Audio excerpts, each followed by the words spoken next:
ఇంకా చెప్పాలంటే చాలా భయంకరమైన సంఘటనలు మనం రోజు చూస్తున్నాం. ఈరోజు వార్తలు ఆన్ చేస్తుంటే యేసుప్రభు రాకడ గూతులు నెరవేర్చబడుతున్నాయి. దేవాది దేవుడు 6 దినాలు సృష్టి చేసి 7వ దినాన విశ్రమించాడు.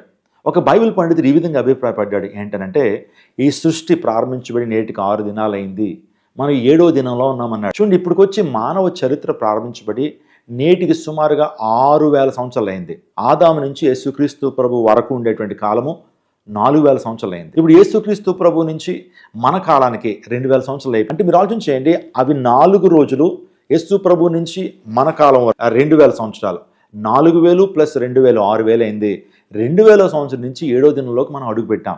అంటే మీరు చాలామంది అనొచ్చు, 2000 సంవత్సరం నుంచి 2025 వరకు 20 సంవత్సరాలు అయింది కదండి, అంటే 7వ దినంలో ఉన్నాం కదా, మరి దేవుడు విశ్రమించాలి కదా అని మీరు అనొచ్చు.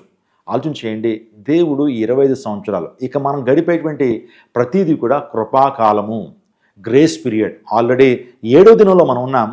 దేవాది దేవుడు తన యొక్క సృష్టిని విశ్రమిస్తాడు అంటే యుగాంతం సంభవిస్తుందని ఒక దైవజనుడు చెప్పినట్లు దాని గురించి నేను కూడా ఆలోచన చేయడం జరిగింది. అంటే ఏమి చెప్పడానికి ప్రయత్నం చేస్తున్నా అంటే, మన అంత్య దినాల్లో ఉన్నాం, కడవరి దినాల్లో ఉన్నాం, కృపాకాలంలో ఉన్నాం.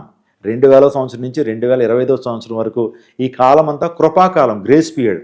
మరి ఈ కృపాకాలం ఎప్పుడు ముగించబడుతుందో మనకు తెలియదు.